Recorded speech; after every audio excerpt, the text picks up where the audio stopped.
Hello, everyone. My name is Debbie Jean-Jacques, founder and CEO of Centre NGO. In today's session of Reimagining Philanthropy, we are here again with Caleb Monel on the topic of what's next for philanthropy for Haiti. So, in this particular topic, we're going to present a unique opportunity to explore how trends in giving can be adapted to address its distinct challenges and opportunities. This conversation delves into emerging trends shaping philanthropy with a focus on how they intersect with Haiti's local needs and global realities.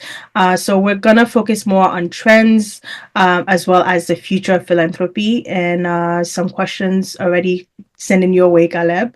What major global trends in philanthropy are most relevant to Haiti's context right now, apart from USAID freeze? That's a very good one. Thank you for having me. And when it comes to philanthropy in Haiti, again, it depends who you ask. Unfortunately, you get different answers, right? What is it? Who is it for? And what's the purpose? First, we're looking at the major NGO we call the Fortune 100 NGOs, corporations style NGOs. Then you're looking at the mid-size. Then you're looking at the lower mid-size, and then you look at a diaspora trying to do something, and then you look at those in Haiti who's trying to do something. You have about 4 tiers of philanthropy in Haiti, but everybody with the idea saying that they're gonna make change. So now with the world facing its own problems, pretty much the major donors, the major countries, Haiti is pretty much down in the desert by itself. So um, the number one trend should be, the diaspora looking at it really. Diaspora philanthropy. What is that? It's pretty much the Haitian diaspora play a crucial role in of course, in sending remittances and funding to local projects in Haiti. Great. We do it directly, individually. We send it to churches and social-based organization, grassroots organization. But now, what is the strategic plan? What is the strategic move of the diaspora to hit the problems and to really make an impact? I don't think we have one. And it's going to take some time for us really to put something like this together. Of course, we could look at, the technology will be a great partner for us, right? Different platform, Mocash, blockchain, and many others, Bitcoins and others, that would have been great. But yeah, again, we're still talking about what are we going to do, how we're going to do it, who's going to do what. So here we go again. We're in crisis mode now, crisis intervention, because USAID is gone. Europe is having their own problems now because, again, what's going on there economically and politically there, everybody just, okay, I got to, my home first before I go look at somewhere else. And so here we are now today in 2025. We're thinking about what are we going to do and all the options that's on the table. Collaborative options, of course, would have been great. Having some kind of collective pool. You said looking at collective pool. Yeah, looking at the collective pool, right, would have been great way to address the trend now in Haiti. What do I mean by that? Let's look at what we have in terms of the medical expert in the diaspora. I mean, we have a very good, solid base of medical expert, health expert in the diaspora. Mm-hmm. So what if, 5, 10, 20 years ago, we had to really pull something together of hospitals and all the departments in Haiti with the pipeline of resources going in, with the training education system to keep keep pumping new knowledge, medical health care, that kind of stuff in Haiti, right? We don't have that. But I remember 10, 20 years ago, we were talking about it, but today, nothing has been really done. Yes, we send money, we built a little clinic, we sent some boxes or containers, we had some medical mission trip, the nurses, the doctors, the students, yeah. But it's Okay, not all enough. good. But this is just I call it a tourist development. You go for a few days and you pet, the orphanage, you bring some medical stuff for the clinic, and three, four, five, six, 10 days or so, and then you're back. Mm.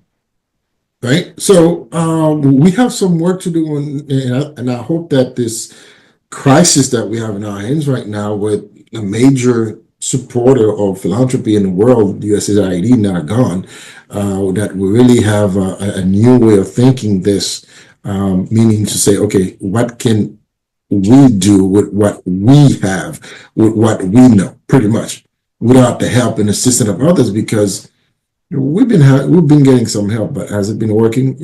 Not necessarily. So here we are. It's us versus us. Us looking at the man in the mirror. What are we gonna do? I mean, as the Haitian diaspora, at South NGO, we did launch the our survey, couple months, Yeah. well, this month, to reassess the Haitian diaspora to see their engagement in philanthropy and how they actually give. And those that have basically provided feedback mention that the reason why they would give would be because of transparency, accountability, and that's something within our culture where we're very reluctant to do that. I've noticed cross border that it's a lot of these organizations unfortunately lack transparency where they tell you where the money is being spent. Or a perfect example would be with the whole movement, what's it called again, build a canal, the movement for Yeah, kan you, bati kanal wanamet, yeah, you the had wanamet different canal. people, different initiatives collecting Mhm. funding for the same purpose. And then when you're asking questions like, okay, where is this money being spent? Who's doing what? What's doing, like, who's actually benefiting from this? And then, like, when you're asking the real questions, you're getting met with like pushbacks. And I'm like, I yes, I understand the aspect of getting the pushback, whereas it's like we don't care, we just want it to be built. The movement behind it is very emotional, but at the same time, you need to hold these people accountable because there was a senator who was collecting funding, and he, I don't know his name, allegedly, excuse him, allegedly was Mhm, mhm, mismanaging. I don't know, I don't remember his name. He was mismanaging funding, where some mhm, of the funding was basically being used for his own personal use, and some people basically were saying that, yeah, we don't care, we don't care. But I'm like, well, transparency, I understand the aspect of like, okay, the money, but the canal is built. But I'm like, but the money was still raised. If it's a pull collect, oh my god, collectively, if it's put together collectively, at the end of the day, we want to see where the money is going. We want to see how mhm. how the initiative is going to impact the next generation onward. And then comes the next question: okay, how are we going to maintain this? Who's going to continue to fund this so that there's some sort of maintenance? Because Mgadja, bel exemple, c'est Citadel. You had doing PHTK, they decided to reinvest, and I guess like they fix certain things of the Citadel, but no one else after the administration proceeded to take care of certain parts of the Citadel where you have things falling off Right. and whatnot. There's a lack of continuation within our community, and unfortunately, that hinders the next generation and hinders the work that it is that most of us are doing. And it's not an attack, but it's just a reality. That's something I've noticed. I don't know, like if you've noticed that It's yourself. across the board. Mm-hmm. I mean, it's across the board. I mean, it goes with the education system. We try to work on, not we, me personally, but our leaders have tried to work on the education platform and the software integration system. Mm-hmm. I don't know what happened to it. It's every time you hear something, somebody make an announcement, "Oh, we got this going on," and you don't hear anything, right? The same thing with the passport, renewal passport, or getting passport overseas. We hear, new platform, new system, new process, and new people in place, and something started going, and next thing you don't know what happened next. So, the problem again is, what's the plan here? What's the plan? What is it that we wanted to do with our country in Mm-hmm. terms of X, Y, and Z? Uh, you can't have a country like Haiti where the education system is pretty much funded by some foreign NGOs, and then the agricultural project is by an NGO, the healthcare system an NGO, water purification, water system NGO, the electricity, you got NGOs now going in with new renewable energy. So everything is run by some kind of NGO. foreign aid, Yep. NGOs, help here, help there, dimes here, nickels there, and Of course, there's no connection.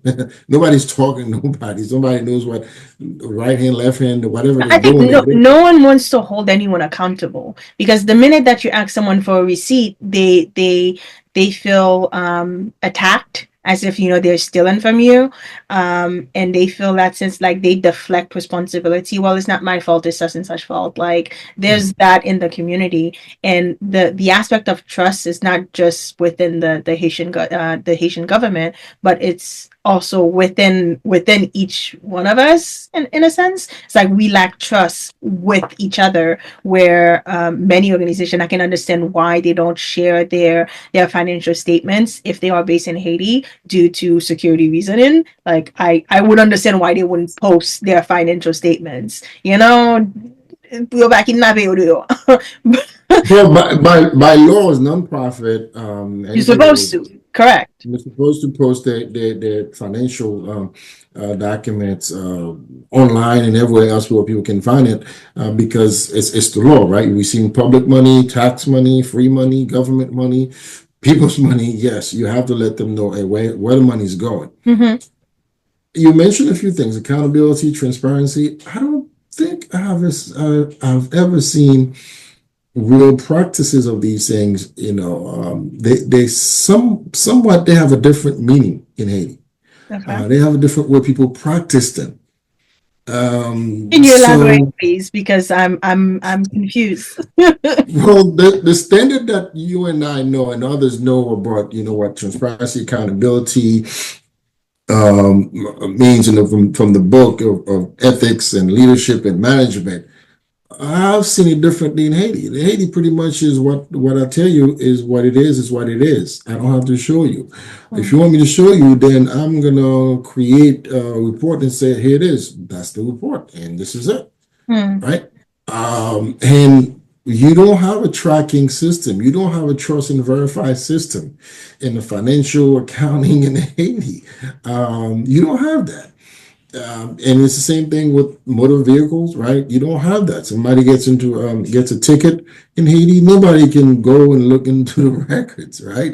There's a saying, unfortunately, in Haiti, I can get a death certificate for myself, right?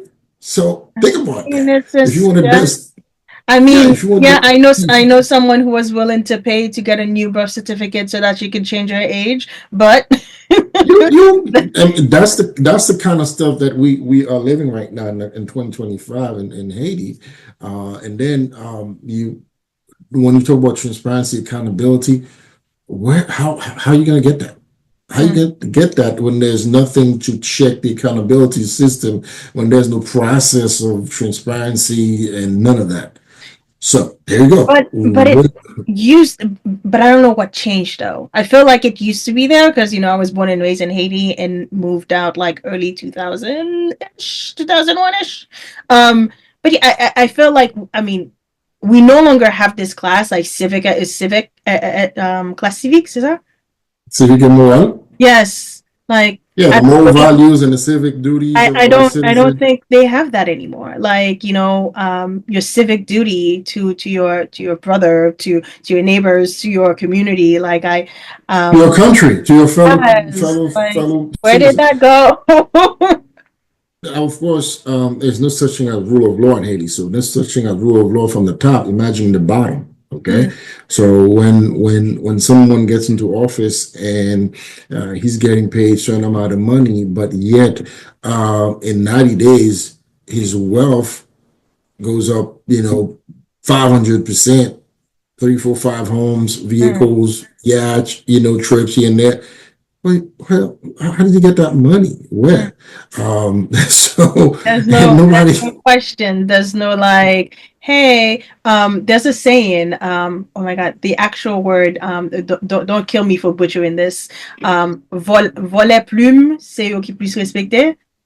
C'est ça? yeah, yeah, I know what you mean. It's bureaucracy thief. A thief behind the desk is more respected than a thief in the street. Yeah, because he knows how to turn a zero into a nine, and how to make a nine, a six into an eight, a one turns into a seven, right? Mm, So a three into an eight. So there we go. And again, there's no way to go back and verify anything, no way to check anything. Whatever it's on paper, it is done. If the paper is gone, then there's no proof. Then we start from scratch. So I tell And you it's what it very is. it's very paper based, very manual work. Where I guess my experience with one of the ministries is I had to physically go in person to submit a letter of inquiry, basically, where you bit on solaran, like they stamped it with the date and signed. I got a copy, they got a copy, and then there was the only way to follow up was that I had to constantly go to them to see what was happening, or if I called, I would get put on hold for amounts of minutes and hours, or get hung up on to a point like 8 minutes late, like not 8 minutes, like 8 months later. I was just like, I hang the towels. I'm like, you know what? F it. I'm gonna call a contact to help me find this piece of information. I just need answers.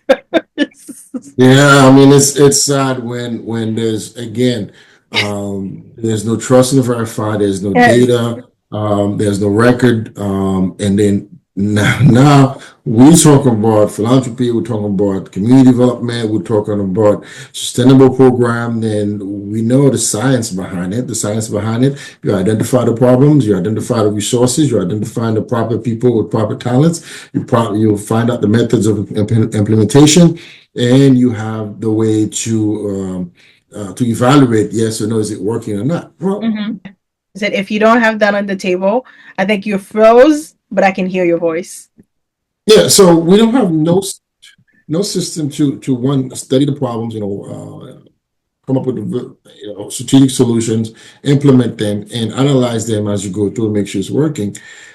Then we just, philanthropically speaking, we're just helping. We're just feeling good about doing good. And yeah, everybody's happy. We fed some people, we give away some backpacks, we give some shoes, we plant some trees, and That's that. okay. That's it. Now to go back to the aspect of the poly crisis that like we're embarking around the world, like just what, last month was it? Last month that I think Indonesia suffered a earthquake. Correct me if I'm wrong. Myanmar. Yeah, Myanmar, that was, late March, yeah, Yeah, and towards the then you have just crisis after crisis after crisis, in Haiti is in a crisis itself, and we're constantly in crisis. Now, come the aspect of like donors are tired, and the Haiti fatigue. It's not just donors who are tired, but like Haitian themselves are somewhat tired of the whole crisis happening, where they feel depleted or they feel emotionally drained, and they disconnect completely. So now, as for the Haitian diaspora, you mentioned how collective giving could be an approach that we can take. And because we already lack trust within the community, how would you propose an organization to go about it? Maybe to set up something collective giving wise. I would use Southern Jew as an example because, like, we may have something down the line. Maybe down the line, don't quote me on it yet. Down the line, Mhm, mhm. where. That'd be great. I mean, that'd be great.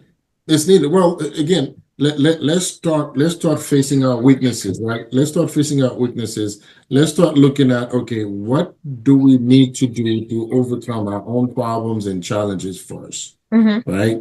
Um, we have people in the Haitian communities always to bring the best ideas ever. Times out of 10, most of them don't have a good idea about how to go about implementing it. Mhm.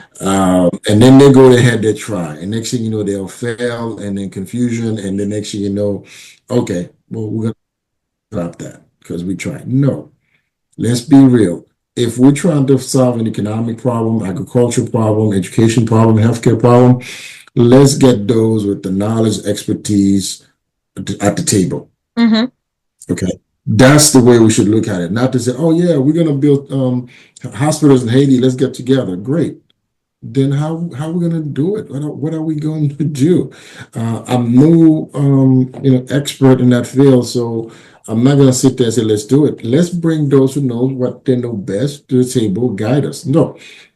My first thing is this. We will definitely need to consult those with 2025 knowledge and know-how and experience. Mhm. Okay. really, if we really want to solve today's problem in Haiti.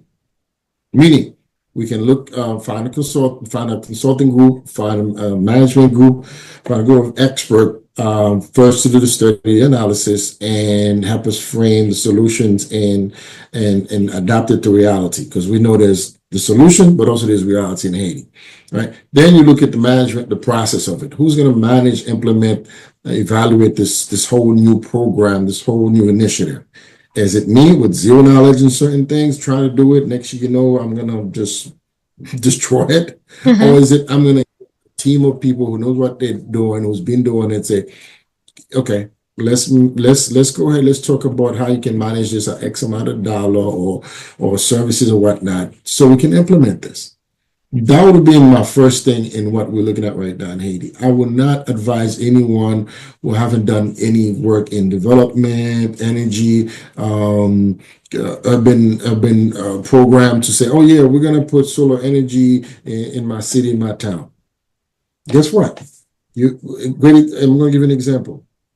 To put renewable energy in a small town, first of all, you have to know the population and the usage, current usage, and projected usage of year 3, 4, 5, 10 from now. That Mm-hmm. takes a bit of work in scientific level. That's one. Two, you must know then you know what type of equipment should you bring, what type of infrastructure you're gonna need, right? That's two. Three, how should it be implemented? There are ways. There's engineering, the way to structure the light poles, the solar panel, the maintenance, and all that stuff. That's a whole schooling process of 2 years by itself. But guess what? A lot of people say, "Oh, I'm going to put solar energy in my town," and they just go buy some stuff on Amazon and send it there. And these things are sitting now somewhere in some kind of No, behind they're most likely somebody's. still at the port because they couldn't they douane, that's what I'm looking for. They douane them. Well, yeah, well, that's those who are lucky, will get it out and then try to make it happen. But now they don't know how to maintain it. They don't know how to maintain the panel. They don't know how to set up properly. They don't know the distance it should be each pole because there's a scientific way to really limit the poles, the light poles, really based on the distance and the height, because you have the light that's technically gonna be once it's on, the whole physics and engineering behind this we don't have, but yet we claim, oh yeah, we're gonna put electricity in our town. Wrong. Let's get a group of people and a company, say, okay, let's study that. Mm-hmm. Here's the recommendation: how many you're gonna need, the type of product you need, and how often you should do maintenance and X, Y, and Z. No, we unfortunately with these sort of initiatives, we think very small. Because what I'm running across on is their mission, like, is very broad, and at the same time it's very, like, you have follow-up questions. An example would be like, we are going to eradicate poverty, and then the next question, you reading it, is like, okay, how are you going to eradicate poverty? And then their programming is, oh, we have free schools and we have a canteen program where we feed the kids, and then we focus on the environment. And then you go back to, like, okay, then how does this actually eradicate poverty?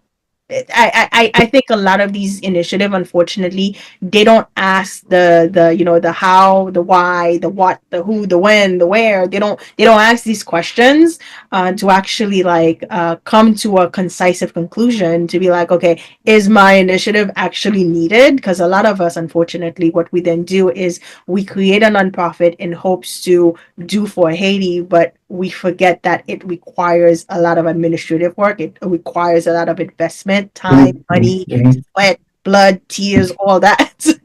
We forget that Yeah, brain part. power. And we just think, like, okay, we have a nonprofit, it's registered, we're Haitian, the community will gravitate, the community will come and give. And it's like, no, not really, because your initiative is just another initiative that exists among the pools of organizations doing the same work that you didn't take the time to actually research, just to see that, like, hey, Yeah. what makes you different from the rest? Right. Well, again, it's the whole idea of, okay, who's doing it? Based on what? Any studies and research, right? Great example you gave, right? You're gonna eradicate poverty, but how? Poverty, I mean, from what? Mental poverty, financial poverty, what is it? Because it's educational poverty, Mm-hmm. it's wide, it's deep, and again, no one has done the study, the research to find out, okay, why is this particular area is so poor? What do we need to do? How we're gonna equip these folks with what? What Mm-hmm. what is what is that they already have that we can build upon, right? And on and on and on. We just say, oh yeah, we're gonna end it. We're gonna just no try to helicopter solution from one place into Haiti and hoping that it work because it worked over there. No, because there's an adaptation, there's a reality, there's different here versus there, that kind of stuff. Here's another example. I hear often people say, well, we're going to eliminate violence against women. Mm. Definitely, we need to do that. But let Mm-hmm. me ask you a question. Do you know why? I mean, all of us who, let's think about this. Do you know why the women are being abused in Haiti? Is this a psychological, economic? Is it maybe something else? Right? The reason why women stay in abusive relationship and abusive situation, or vice versa, because it goes both ways in Haiti, right? Uh, but from what I'm able to gather from locals, right, most of the domestic violence in certain areas happens because of economic reason. The women don't want to leave because they have kids, and that man is the one taking care of her and them. So therefore, they're afraid of leaving the man or kick the man out or go somewhere else, whatever solution they adapt. But it's saying, who's going to support me and my children or our children? But So how do you? when it comes to battered women, though, it's not just restricted to Haiti, because sometimes it also happens Right. in the Haitian community in the diaspora as well. Yeah. Unfortunately, where at times, because pride is involved, and there's the sense of like keeping it in the family and not like putting your business out there. But in reality, if you have kids, this is more of a reason for you to like seek support, as well Mhm. as like seek the help that you need, because the kids is also getting secondary PTSD that can ultimately impact them in the Right. Right. while they grow up. So it's just a matter of like understanding these concepts Mhm. plays a role. I guess I just wanted to put Right. that in there. Of course, no, it's a big problem, right? And it varies from one society to another of why. Therefore, the solution will be different versus what we do in the U.S. and Canada and Mexico and in Rwanda and Kenya and Ghana may not necessarily work in Haiti because we have to find out, okay, why the why, behind the situation, behind this problem before we say, oh yeah, let's just do this. It's gonna work, right? So again, it's the same thing with education, Haiti, and everything else. We're gonna solve the problem. No, you're gonna do something that you're gonna do, and then hoping that it will work, pretty much. So it goes back to what we've been saying is okay. Who's bringing solutions and who's managing it and what resources and of course the knowledge behind it. It's so again, this whole idea of thinking philanthropy will solve problems in Haiti is we know it's we know the answer already. It's not. It hasn't. there's Mention, give me there's this one area philanthropy has solved a problem in Haiti for real. Then hopefully we could find a model. I there is this quote. I'm over here like trying to look for it, but the quote basically reads how philanthropy is the new um political like thread or power or something like that. Hold on, let me find it for you for sure. How philanthropy is the new economic approach to destabilizing a country, and how your oppression will not save you, because we have this tendency to stick in our oppression, to point fingers at the US, Canada, France. We point the fingers at everybody but ourselves sometimes within the community. There we go. Philanthropy is a political act. How Mhm. the culture of donation in Brazil or elsewhere plays a role in how philanthropy is. Like for us within the diaspora, many would prefer invest in like in their own initiative rather to invest in other organizations already doing the same work, because they don't believe that those organizations are doing a good job. It happens, and when that happens, I think it's a matter of like creating collaboration or creating the bridge where people can simply to just create that sense of synergy. Is like, hey, how can I help you? And everybody wants to be first. Everyone wants to parrot. That's what I'm looking for. Everyone wants to be like, yes, flashy, me. But yet no one want to take the initiative to step back and be like, you know what? Let me just be a follower. You're a leader. I'm gonna support how I want to support, or how I can support within my capacity, and then we do something that I collectively like have a better impact. I would say my next question for you is, what innovative partnership between the Haitian diaspora and local organization can redefine philanthropy in Haiti?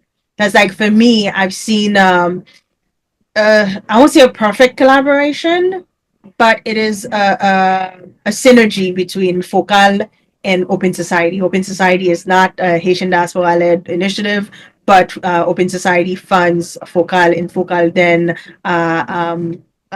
what's the one I'm looking like basically find organizations, initiatives, or individuals to basically fund their projects. And for me, that's like I'm like that's a beautiful example, but I'm not sure if you have any other examples on like great collaborations between the Haitian diaspora and local organizations. Yes, there's to some degree I can think of the Haitian Nurses Association. They have done a good work in certain areas in Haiti in training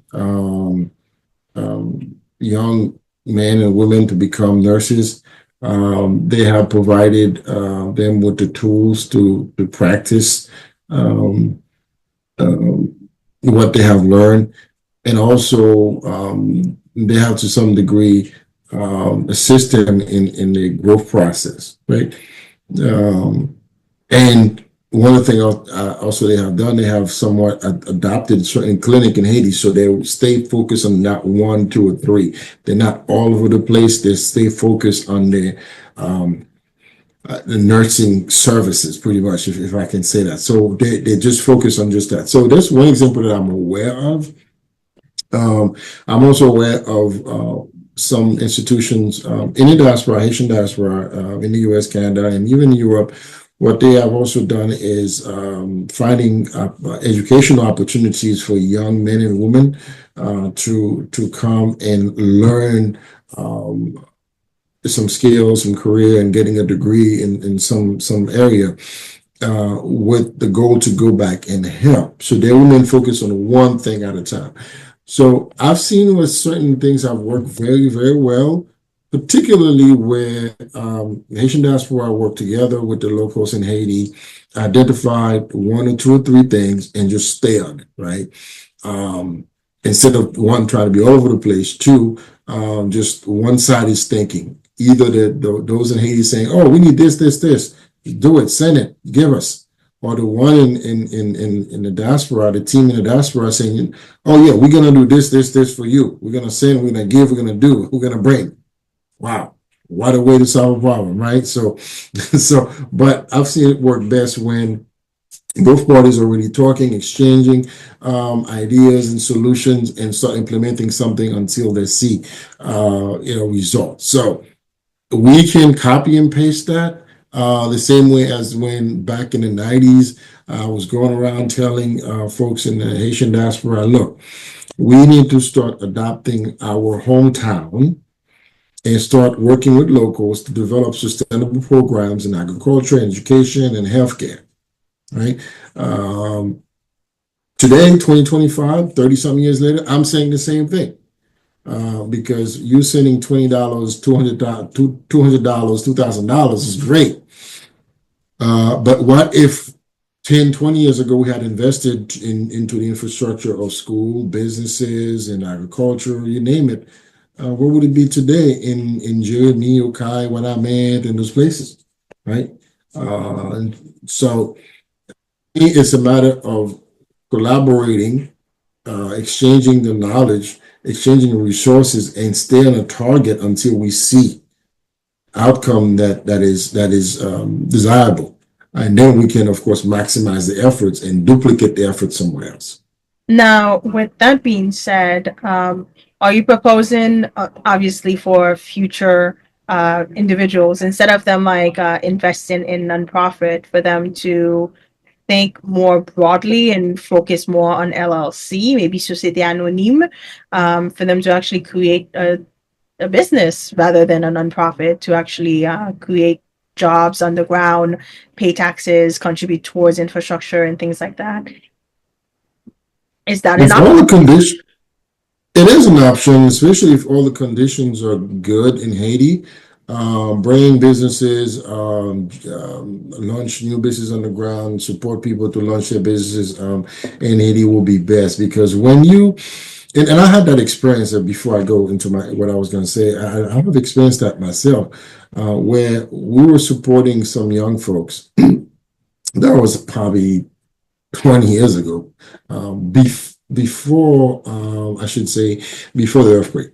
We were supporting some young people, and of course, it was always like, "Oh, we need, send us, help us." And then we say, "Okay, we'll invest in your education." Good. I went to school, finished school, and some other things, and we bought some computer repair toolkits and other things. Say, "Okay, here it is, go." We didn't hear from them after that, because next thing you know, they started a little gig, they started a little job, on the side, they got a job. So they started doing something, because the reason why they were staying connected with us is because we were their lifeline financially. But the moment you give them the way, you open the door for them, give them the tools to go ahead and do it for themselves, 10 times out of 10, I've seen it. Okay. The request for financial support has stopped. And there's growth, because now that individual can support themselves, family, community, and so forth and so on. So we have to be strategic again in our approach, and saying, are we going to do, we're going to help. So yeah, if all the conditions are on the table, we're good. I will definitely support more businesses, social enterprise model in Haiti, versus things that we've been doing for the last 100 years, sending, giving, doing. That will not work. It hasn't worked. I mean, if you look at how we've been operating as the diaspora, though, we many of us operate in the sense of like we are the savior of Haiti. Like we have this pretentious attitude that, unfortunately, it falls in line with white saviorism, where it's like, okay, c'est moi qui le fais pour Haïti, c'est moi qui apporte pour Haïti, you know? Like we have this Mhm. attitude at home, where it's like whatever initiative that we actually do for Haiti, we implicate like we want to be up there in a sense. So now comes those on the ground, like the local people kind of feel a little standoffish with the diaspora, where they don't fully trust the diaspora and they don't really want the diaspora to be involved. And then the diaspora is like, no, we want to be involved, we want to help, we want to support. And but at the same time, we come in with the initiative, we come in with the whole pretenseuse. We're coming in with like we have all the solutions, when in reality we don't. So what would you say in this scenario? Like, how can the diaspora better serve or better partner with the locals on the ground? Well, first, the idea of we are the savior in Haiti, we can forget about it. Okay, it hasn't worked. So let's look back history. Data will show the past 3, 4, 5, 10, 20 years will show, okay, that hasn't worked. The only thing we've done is sending money there, sending barrels and boxes, and I'm one of them. Okay, I used to be one of them who thought, saying, oh yeah, I'm going to help, I'm going to do, I'm going to support. No, it's not going to work. You have to invest in people, not in things. And also thinking that my solution will work, totally wrong. Okay, totally wrong, because what the solution will work based on the way you feel, the way you saw it on TV of somebody doing something somewhere else. Oh yeah, let's do this in Haiti. Well, that's definitely not the right way to go about it. And so I think one of the things we have to look at is also in diaspora-led initiative, in that sense. Let's match skill set for skill set. Let's identify the weaknesses, right? in some areas. Here's one example. I have someone in one area in Haiti in the need wanted to make copies of their documents. They had to get on the motorcycle, easily 45 minutes motorcycle ride, okay, to make the photocopies and then pay the motorcycle back to do what they got. Now think about this. Wow. Um, so what if they're thinking about, okay, can we set up a business in our town to serve people with those kind of, technical services, that kind of stuff, making photocopies, printing stuff for them. Instead of every time I need something, I get on the back of a motorcycle, ride 45 minutes one way, 45 minutes the other way, just to make up 2 or 3 pages, copies of things that I need. Right. So we again is identify the problems, the solutions, and matching with this skill set. So another thing is, as I was saying before, is adapt a community. It could be yours. I mean, many people from Leogan, from Latibonite, from Jacmel, from Niaguan, adapt your community, adapt your commune, adapt your book, stay there, work it. Don't try to be all over the place, because to be all over the place, you're gonna need lots of money and resources to do that. But if you focus on 2.5 square miles, yeah, with a group of folks, yeah, you can make a difference. But thinking I'm going to be the savior of the entire Haiti, oh yeah, guys, we're going to do this, then we're going to go over there, we're going to try this. Okay, it's good to have big dreams, but And big dreams. that's what we tried with Tourism Innovation Summit. So when I guess participated with them, the goal was to use Cap Haitian as a beta, basically as a catalyst for change, whereas showcasing that tourism can catapult like a domino effect, catapult like the whole economy, and tourism can and is an asset towards Haiti's economy. Some people were upset and they came for us. Like I remember there was one comment where this guy came. He's like, "Why not agriculture? Why tourism?" Because you're not an expert in agriculture. Your area is tourism. That's what you're Exactly working on. what I said. I was just like, we're not experts. I'm like, I'm not an expert in tourism. I'm in because of my project management skills. But as far as like, the group decided to focus on tourism because that's their focus point. But if you want to focus on agriculture, be my guest. Focus on agriculture. It's not to say that agriculture is less than tourism, but at Right. the end of the day, we were using tourism as a catalyst for change because it was in fact a domino effect that could ultimately impact all these industries as well. But some people were not seeing it in that mindset. So and that's okay. Well, yeah, because again, it's the idea of, oh, here's a group of people coming here doing stuff, right? You're Mhm. helping education, then they want you to help in agriculture. And then they will help you to help in supporting the orphanage. Then they want you to help in some other things. No, this is not the floodgate of help. This is a specific project we're supporting. Right. So again, the desperation now runs very high when it comes to getting help, because that's the only word that unfortunately a lot of leaders in Haiti know. Okay, they're gonna come and help us. They're gonna send us money. They're gonna send some foreign aid. Are we gonna meet with them to ask for assistance? Really? I mean, we haven't worked in structuring our tax system to collect all this money from the ports and airports and everything else.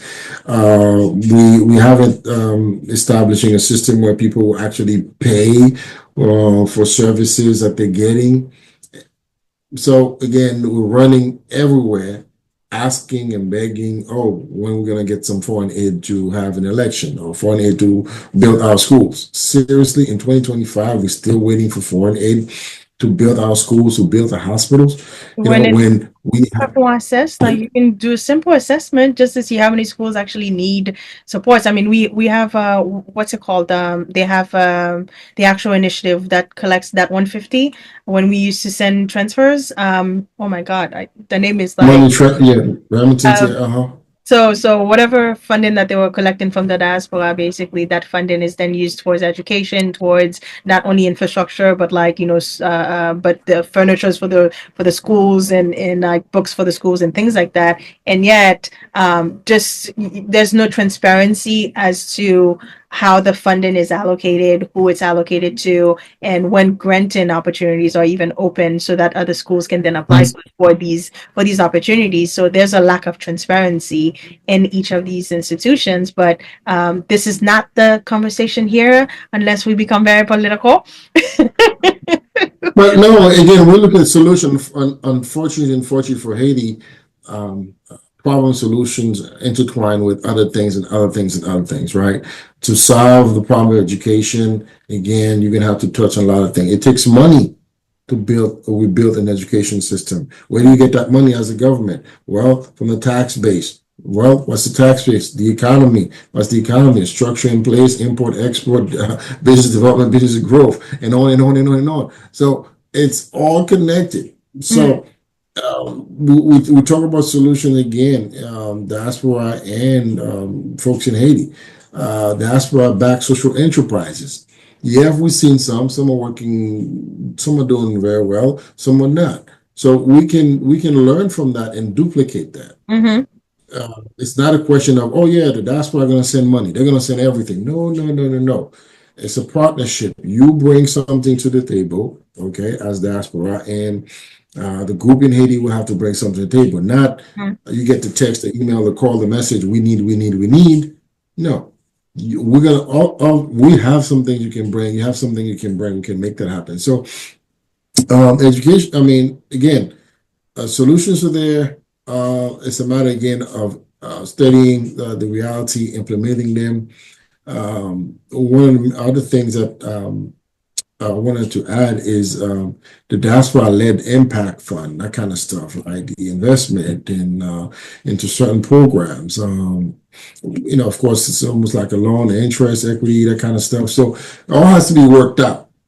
But in the diaspora in Haiti, to implement a successful program like something like I just mentioned, you will need people with the background as well to come in and say, okay, this is the way it should run. Mm-hmm. Not like, oh, we're just going to throw money and hope that money will make money and then things will change. And then a politician have the director position, and they can do whatever they want and whatnot with no We know by accountability now. there.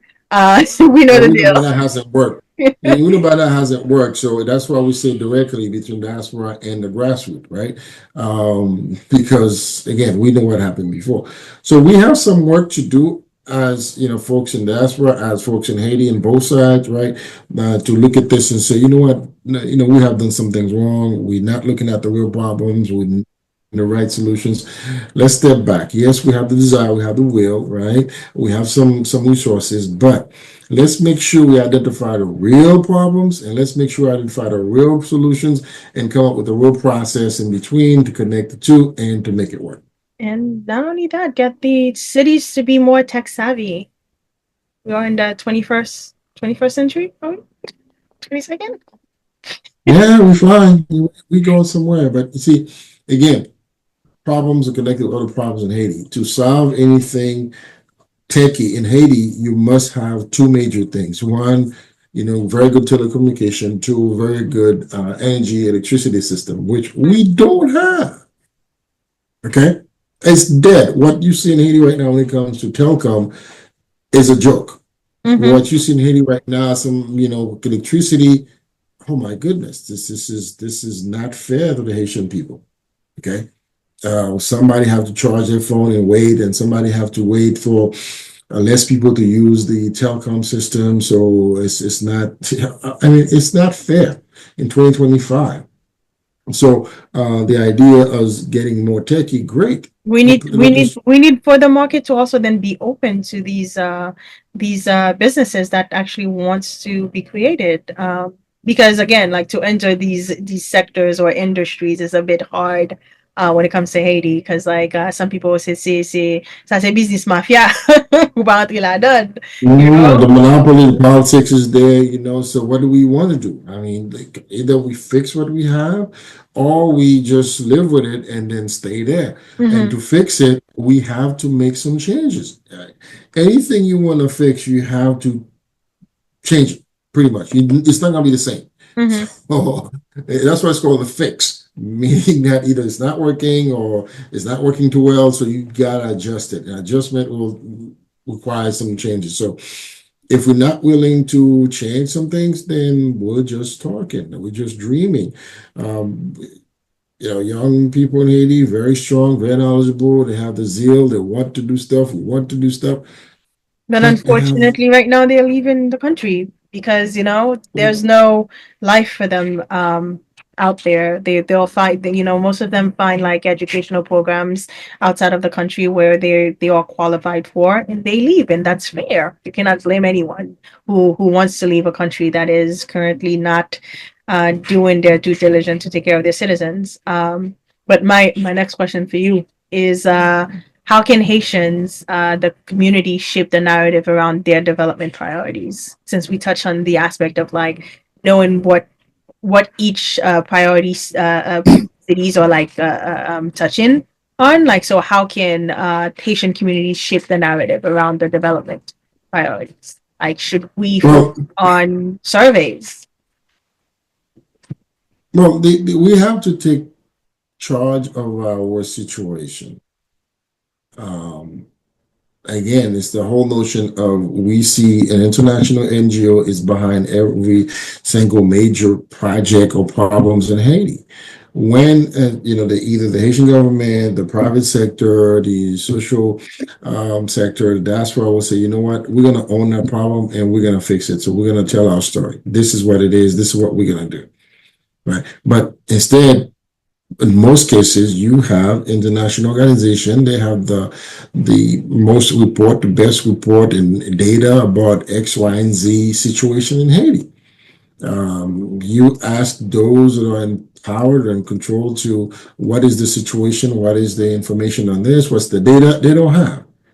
Well, if we don't take charge, if we don't say this is my problem, we have to fix it, we let others fix it, then they're going to tell the story for us, and they're going to tell it like they've been telling it for the last 20, 30 years, that Haiti is the poorest country in the Western Hemisphere. Everybody lives off $1.50 a day.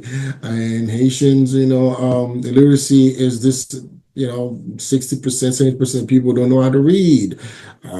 Just they're going to tell a story for you because we let them. Okay, we let them. Mind you that there's some organization, institutions, and people in Haiti. They have done some great work putting together an education plan, a socioeconomic plan, you name it. But again, where's the implementation? Where's the action here in this whole thing? You have some Haitian in diaspora. They put together some good development project for Haiti with good data and good analysis, very good projection. But we failed to say, I'm going to fix this. I'm going to work on this. No, the thing is always, we're going to wait for the mission to come. We're going to wait for the foreign aid. We're going to wait for so-and-so. We're going to wait and see when so-and-so get elected over there in this country, what they're going to do. Really? I've had conversation with leaders nonstop, every day, twice, two, 3 times a week. The biggest answer, either they're going to say, we're waiting on God to do something, or we're going to wait and see what happens. Like, wait on what? There's What no are we waiting no for? action. It's just more like I guess like for my case was I was waiting to be funded to get something geo started. I had a vision, I had a mission, and I sucked it up because I knew we were not going to get any funding when we started. It was like, okay, it is what it is. I'm going to do this out of pocket. I took action, I took initiative. I think it's the sense of responsibility that most people lack, in the sense of like, action oriented, to be like, okay, if you don't want to be part of this project, it's okay. Move on. It is what it is. I do it myself. I find someone else to help me. I think like we like that maybe. Like those are the type of people that you're seeing. Right. Well, yeah, but you see, not well. Your example is good, but let me tell you, Mm-hmm. it's worse than that, right? It's worse. You've done a total analysis and you look at different options you could have put in place while you're waiting, right? I'm talking about total, no, absolutely zero movement. They are waiting. Mm. They're not thinking. They're not looking into other options and not being creative, innovative. They just want, oh, let's wait and see what God's gonna do. Oh, let's wait and see what kind of aid we're gonna get. Seriously? Okay. So everything is sent external. You're waiting, but you in the problem, you're not being innovative. This is what I've learned with human beings. You put them in a very challenging situation, they're gonna become very creative, innovative to solve it. Leaders solve problems. I don't think we have leaders in Haiti. And that's why I kept saying, usually I said, we don't have a political problem in Haiti. We have a leadership problem in Haiti. They're not solving problems. They're not looking for solutions. They are just waiting, hoping, wishing that, the sky, money will fall from the sky and the airplane will come with a boatload of money. And They're so, waiting to be saved, basically. That's what I'm hearing. They're waiting to be saved, not by right. themselves, but from outsiders. And unfortunately, Yeah. that's how the past generation has been. And it's been taught from religious organization, and this is all three major one in Haiti, the Christianity, and everything else in between. Let's wait. Let's pray. Let's wait. Well, if I want to, if I can get into that aspect for a minute, well, while you wait, you can also work. While you wait, you can think, you can talk, you can organize, you can plan, you can look for other options while you wait, right? Let's get technical. While you wait, you can also look for possibilities and anything else in between that. They are on a total standby. They are waiting. So again, that is why, others will come and they'll bring us a bag of rice and they're taking pictures, they're writing a great article saying, we saving Haiti. All right. Somebody comes and then, start showing us how to read. Oh yeah, well, they're saving Haitian people. They're teaching them how to read. Seriously? No, I think it's definitely the narrative obviously like plays a role into it to a point that like Haiti itself now is like coexists with charity and nonprofit. Is like when you say Haiti, you automatically think of nonprofit or you think of like gang situation, you think of chaos. You don't think outside of that box, and it's sad, and it's a matter of like for not only the Haitian diaspora to play a role, but also the local people to then play a role on what they put out there about Haiti or how they portray Haiti, especially within the nonprofit sector, how the sort of narrative, like, poverty porn, like we need to stray away from that and try to maybe change our wording or shifting our wording around Haiti. Because the one example is there was a high net worth individual, white man that I was speaking to. Um, and he went on my website, and his first thing was like, I thought you were a scam. Like, okay, what do you mean? Can you elaborate? It's like, you look too professional. Your website looks too professional to a extent that I was expecting to see poverty when I heard about, oh, you're basically prioritizing Haiti. I was expecting to see poverty. I was expecting to see like a child with like that little como sa mush. A sad picture Exactly. that always describes Haiti, a Exactly. It's poor like, oh, I was picture. expecting to see that. And then you're like, well, no, that's not all gold here. And not only that, you had a lot of like Haitian professionals that actually worked on the website to make it what it is because we wanted to convey that to the world. And it's like, well, it doesn't work with me because I want to see my money being used for something like, and that right now, you're not conveying poverty. Yeah, but we are what we are conveying is empowering people who are dealing with poverty so they can make a change. So we're dealing with Exactly. education and transfer of knowledge and the skills, that kind of stuff, right? And again, this goes to say that the idea of the only time you could make a change is when you give me a bowl of rice is not change. Hmm. The idea is, you can give me a bottle of water is not change. This is just a relief. It's For not temporary. really like simper, like it makes you feel good about yourself. Right. I And had so, a yeah. I had an econ So, professor. He basically mentioned how like anyone who's in nonprofit, we are psychopaths in disguise. Because we don't necessarily want to resolve the real issue.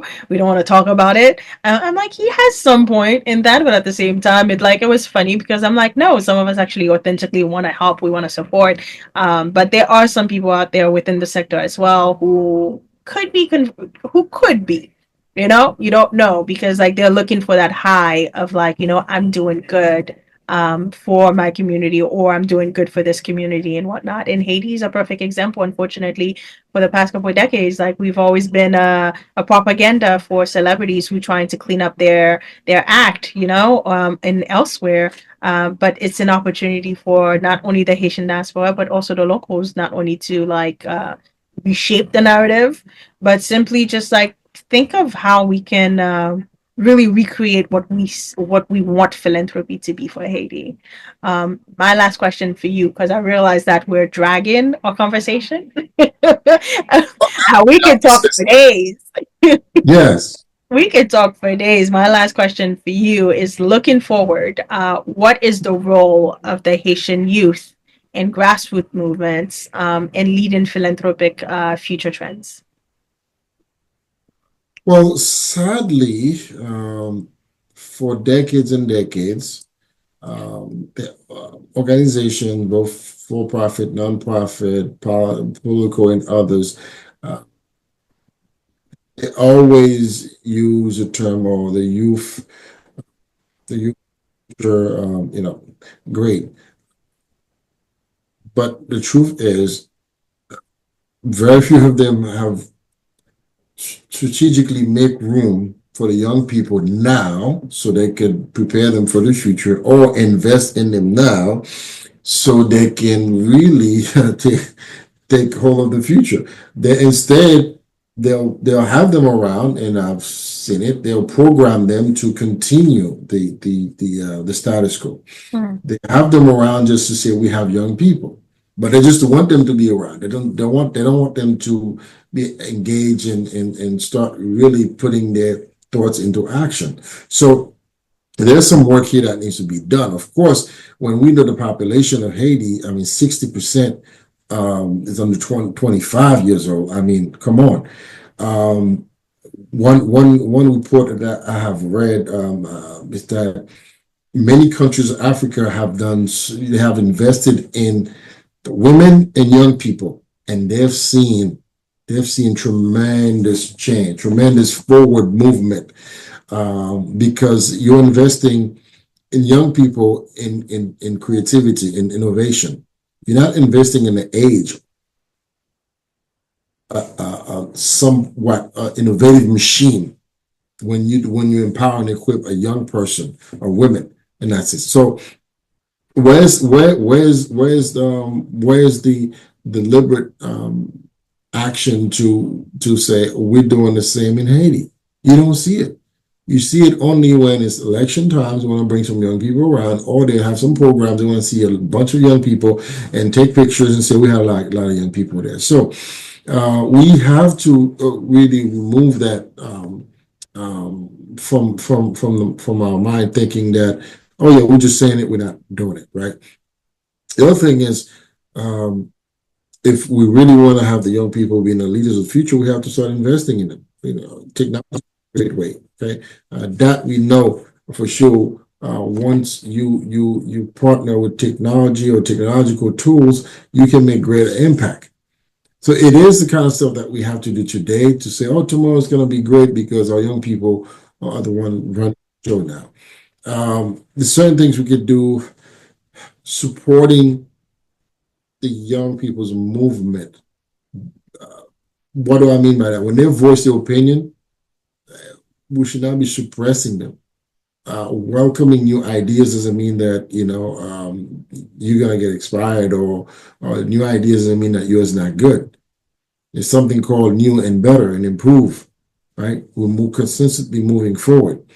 We have to invest in what I call in the silent revolution of our young people. Arts, music, culture, the things that give them the soul, the conscience to say, I am a proud Haitian. I want my country to be great. I want my country to flourish. We have to invest in that silent revolution, because right now, most young Haitians, if not all of them. Your voice went out again. Sadly, most young Haitians right now, they're thinking is how do I get out of this? Mm-hmm. So we have to fund the silent revolution to awaken the young leader in that young man and young woman. We have to awaken the giant in them to say, okay, this is my country. I want to take charge. It may not be my lifestyle, my lifetime. I see the change, but the young people that we're investing in today, 10 years, 20 years from now, they're going to be the one really just in the forefront of the change. So the last one is holding the nonprofit sector accountable. Of course, they say they're doing, what is it they're doing? Are we really just decorating poverty? Are we putting makeups on poverty and say, look at this pretty thing I've done, but behind it is, it's the same thing. We have to do better. So young people today, again, it's this whole notion of young people as the future. No, they are the future. They are the present. They are today's leader. They are the one leading the change, leading the movement, the transformation. They are the one in the curve, towards, the greater future for our country. It's not 10 years from now. It's not when we old people retire, then they can come in. No, I would like to see them lead this project or lead this initiative and take charge and run this thing. It's saying that young men for war, old men for counsel. Young men for war, old men for counsel. We don't practice that. We don't practice that. In the sense, the old folks, the older folks, they want to run the show consistently until they drop dead. And by the time the young person comes in, I mean, there's a saying that, having the old person, run the show until they drop dead. But by the time that 18, 19, 20-year-old, takes charge and start leading stuff, he'll be half of the age of being old himself. So where's the creativity? Where's the innovation? Where's the new blood that we always talked about? So we have work to do. We have to not only talk about, we have to walk the walk, pretty much. Well, thank you for that. So in conclusion, do you believe that there is a future for Haiti's philanthropic sector? Not the way it is now. Okay. I believe it needs to be changed totally. If anything, probably better to get rid of it and to replace it by social enterprise, innovative, creative business, rather than this idea of we doing, we giving. Let's replace it by being just a good citizen. I'm planting trees because I'm a good citizen. I'm not planting trees because I have this bright idea of having a nonprofit philanthropic organization. Let's clean up the river. Let's clean up the road. Not because, oh yeah, we have this organization. That's what we do. No, it's because I'm a good citizen. I'm just cleaning my neighborhood. That's it. Let's organize a soccer tournament, not because this is some kind of social programs where we're going to get some funding. No, it's because we have to stay fit. We have to entertain ourselves. We have to, have fun. Let's have some fun. Let's play soccer. It's the mindset have to change. I don't think philanthropy will be. The philanthropy was never good for Haiti. I don't think it will ever be.